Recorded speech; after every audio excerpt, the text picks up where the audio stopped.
अस्सलाम वालेकुम दोस्तों, मेरा नाम है अली और मैं हमेशा की तरह मौजूद है दाऊद और आप देख रहे हैं जिस वक्त क्रिकेट लवर अली शो को। किसको देखना तो है दोस्तों आप लोग से बात करने जा रहे हैं। बात करेंगे जी आज आपके साथ टॉप ग्रेड न्यूज का सेगमेंट है, आप उससे शेयर करेंगे।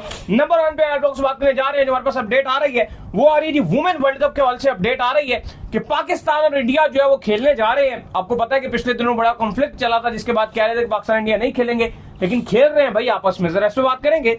बाबर का T20 का फ्यूचर क्या होने जा रहा है वो आपको बताएंगे। बात करेंगे अब्दुल्ला शफीक के हवाले से क्या अपडेट आ रही है वो आपको बताएंगे। इमाद के हवाले से बात करेंगे कि इमाद एक बार फिर से हीरो बने, कहां पर बने हैं वो आप लोग से शेयर करेंगे।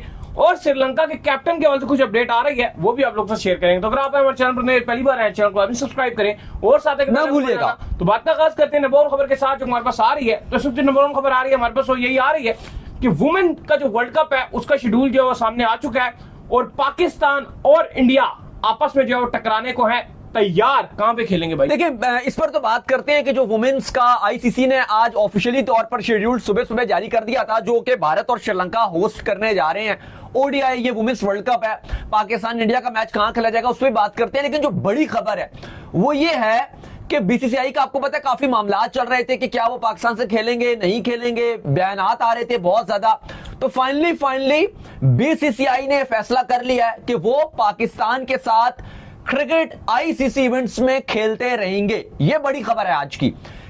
और स्टार्ट जो इसका हो रहा है वो वुमेन्स के साथ हो रहा है। फिर इसके बाद जो 2026 का T20 वर्ल्ड कप खेला जाएगा वहां पर भी पाकिस्तान और भारत का मैच होगा। वहां पर भी जो चीजें चल रही थी कि क्या नहीं होगा, क्या बाइकआउट होगा या वो होगा या ये होगा, तो वो भी कोई ऐसी बात नहीं है, बल्कि वहां पर भी होगा। अब जो सेकंड खबर रहेगी वो ये रहेगी कि चलो आईसीसी इवेंट्स में खेल रहे हैं पाकिस्तान और इंडिया, एशिया कप में क्या होगा। तो इस हवाले से जो बीसीसीआई है वहां से भी अभी तक तो खामोशी नजर आ रही है। पाकिस्तान क्रिकेट बोर्ड के जो चेयरमैन है मोहसिन नकवी, वो एशियन क्रिकेट काउंसिल के भी प्रेसिडेंट हैं। कहा यह जा रहा है कि अगर वुमेन्स का ये मैच खेला जाता है पाकिस्तान इंडिया का, इसकी आपको तारीख भी बताते हैं और बाकी शेड्यूल की भी तारीखें बताते हैं कि पाकिस्तान के कब कब मैच खेले जाएंगे।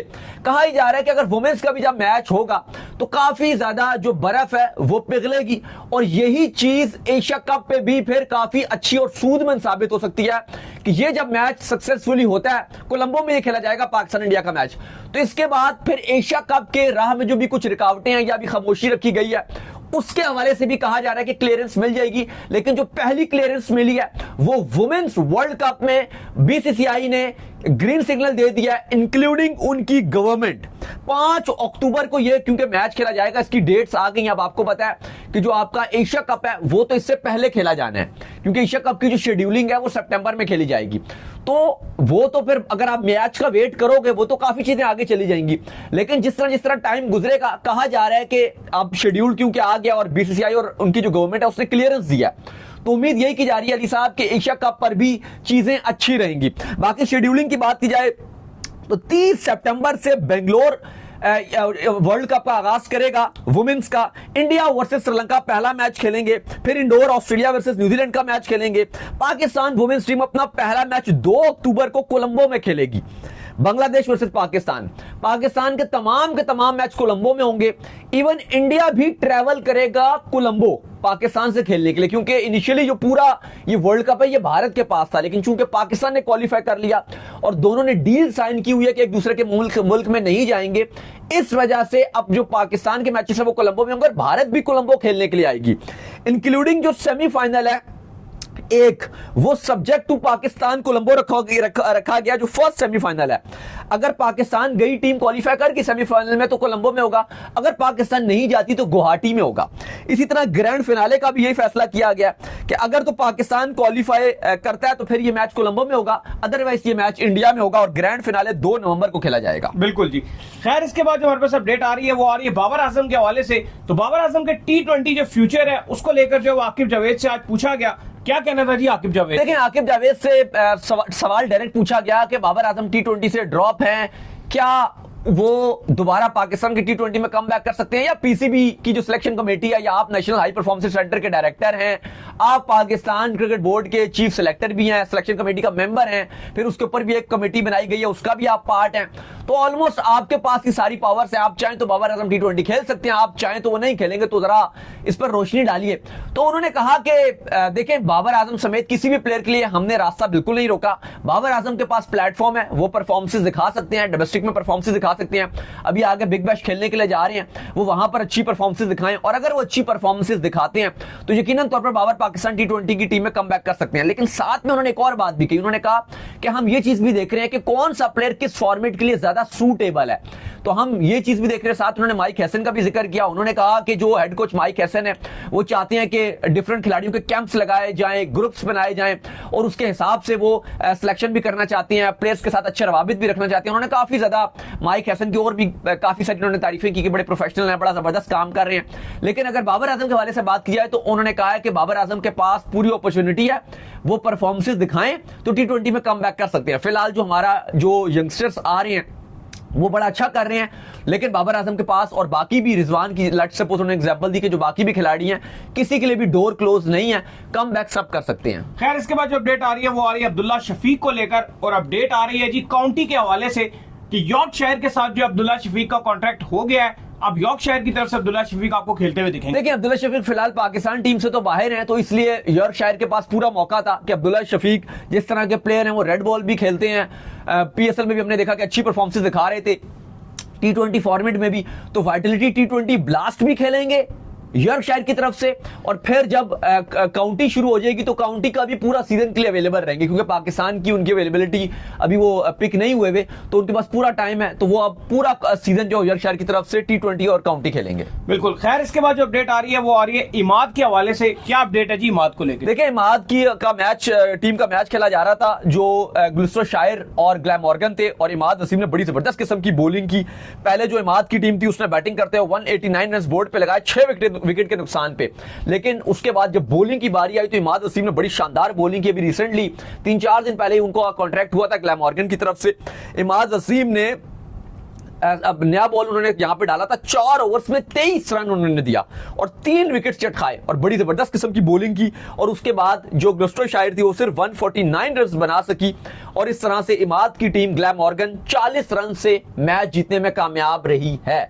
बिल्कुल जी। खैर इसके बाद कल हसन अली की भी बाय द वे टीम का मैच था, तो वहां पे हसन अली की कल परफॉर्मेंस थोड़ी डाउन रही थी, वैसे तो लगातार वो बहुत अच्छा कर रहे थे, लेकिन कल उनको 50 रन भी पड़े थे और उनकी टीम भी हार गई थी। खैर इसके बाद जो अपडेट आ रही है वो आ रही है श्रीलंकन कैप्टन धनंजय डिसिल्वा के हवाले से आ रही है, क्या अपडेट है जी, किस चीज का रिग्रेट कर रहे हैं ये? देखिए कल से अगर आप देखें तो श्रीलंका और बांग्लादेश की सीरीज का आगाज हो रहा है। एंजेलो मैथ्यूज, आपको पता है कि वो आखिरी टेस्ट सीरीज खेलेंगे, जयवर्धने और कुमार संगेखारा की एलीट क्लास में उनका नाम शामिल है, श्रीलंका की तरफ से टॉप 3 रन स्कोरर में उनका नाम है, तो काफी एक तरह से अगर आप देखा जाए तो श्रीलंका और बांग्लादेश के काफी हिस्टोरिक टेस्ट मैच खेला जाएगा।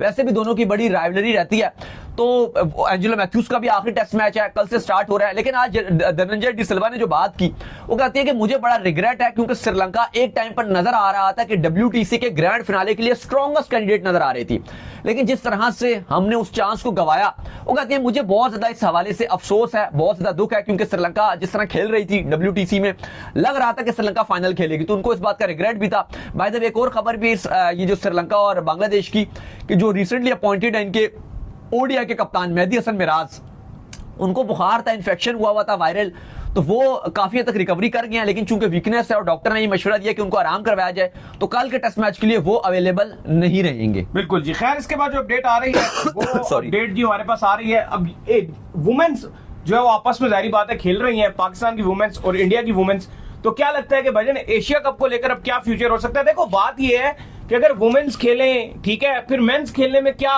फिर पीछे चीजें रह जाती हैं? देखिए अभी हम शुरू में यही बात कर रहे थे कि अभी जब आपका इंडिया पाकिस्तान का मैच, क्योंकि इससे पहले अगर आप देखो BCCI ने साफ साफ ये बात बोली थी और उनके गवर्नमेंट के कुछ मिनिस्टर्स ने ये बात बोली थी कि अभी हम इस पाकिस्तान के साथ हमने मैच नहीं खेलना, लेकिन वुमेन्स का एक ऐसा मैच था, अगर BCCI को बाइकआउट करना होता तो पहले वो वुमेन्स का कर देते। लेकिन वो एक फॉर्मूला ये लेके चल रहे होते हैं जी, वो कहते हैं जो ICC इवेंट है ना उसमें हम कोई बाइकआउट शाइकआउट नहीं करेंगे। पहले तो खैर एशिया कप का भी कहते थे नहीं करेंगे, लेकिन अब नई कहानी चल रही है। ये मीडिया में कुछ चलना शुरू एक्चुअली कुछ, और BCCI ने अभी जितनी बार उनसे पूछा कि उन्होंने मना किया फिलहाल, के उन्होंने कहा फिलहाल हम ब्रिज तब क्रॉस करेंगे जब वक्त आएगा। देखो बात ये थी कि ये कुछ जर्नलिस्ट थे, 2-4 भारतीय मीडिया के जर्नलिस्ट थे, जिन्होंने ये शोशा एक शुरुली छोड़ दी थी कि भाई एशिया कप तो ऑलमोस्ट बायलैटरल की तरह होती है, अगर BCCI चाहे तो मना कर सकता है, उसमें क्या मजबूरी है, उसमें तो आप पैसे भी नहीं लेते, चलो आपकी मजबूरी बन जाती है, हम मानते हैं कि ICC में आपने खेलना है, बड़ा इवेंट है, एशिया कप में क्या मजबूरी है।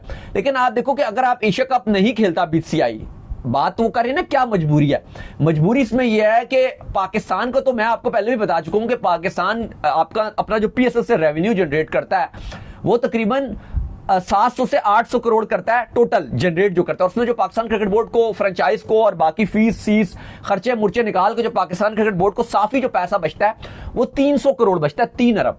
फिर पाकिस्तान क्रिकेट बोर्ड आईसीसी से भी ठीक ठाक पैसा जो है वो अराउंड 1000 करोड़ के करीब अच्छा खासा कमा लेता है। साल की मैं बात करूं, लगभग पाकिस्तान क्रिकेट बोर्ड 1200 करोड़ तो अपना आराम से कमा ही लेता है। अब मसला ये आ जाता है कि जो अफगानिस्तान क्रिकेट बोर्ड है, बांग्लादेश क्रिकेट बोर्ड है, श्रीलंकन क्रिकेट बोर्ड है और एसोसिएट जो टीम्स है, जो आपका एशिया कप का रेवेन्यू है एक साल का, जो हर टीम्स में बंटवारा होता है, बीसीसीआई अपना रेवेन्यू जो 15% होता है वो एसोसिएट्स को दे देता है। लेकिन इस हर टीम के पास भी अगर आप पाकिस्तानी रुपीस में कन्वर्ट करोगे तकरीबन 75 से 80 करोड़ होता है, जो हर साल अफगानिस्तान को मिलता है, पाकिस्तान को मिलता है, बांग्लादेश को मिलता है, श्रीलंका को मिलता है।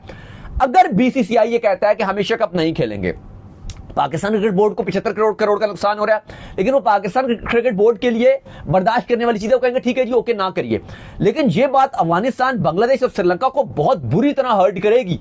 तो फिर जो काफी, अगर आप दुनिया में देखें, जो बीसीसीआई की वैल्यू बनती है वो भी कम हो जाएगी। मुझे लगता है कि बीसीसीआई एक बहुत अकलमंद बोर्ड है, वो इस तरह की हरकत नहीं करेगा। बेशक आप फैंस ये चीजें बात करते रहते हैं और ये बोलते रहते हैं, या मीडिया के 2-4 जर्नलिस्ट बोलते रहते हैं, लेकिन बीसीसीआई ने हमेशा पैसों को प्रायोरिटी दी है, आप जो भी कहो, और इससे उनकी वैल्यू भी गिरती है। तो मुझे लगता है कि ये बीसीसीआई नहीं करेगा। तो चलिए, उम्मीद करते हैं आज हमारे शो आपको पसंद है। आप वीडियो को लाइक कीजिए, हमारे चैनल को सब्सक्राइब कीजिए, साथ ही बेल आइकन को बजाइए। एक और काम कर लीजिए, रोए कर लीजिए इंस्टाग्राम पर, आप जाइए इनको फॉलो कीजिए। बिल्कुल, इंस्टाग्राम पे मुझे फॉलो कर लीजिए, वहां पे मैं मौजूद हूं, दाऊद क्रिकेट के नेम से। अगर आपको कोई सवाल हो तो भेजिएगा, उनको भी फॉलो कीजिए। मुझे फॉलो कीजिए, मैं ऑफिशियल के नाम से, लिंक डिस्क्रिप्शन में मौजूद है, जाइए फॉलो कीजिए। नेक्स्ट, अल्लाह हाफिज़, बाय बाय।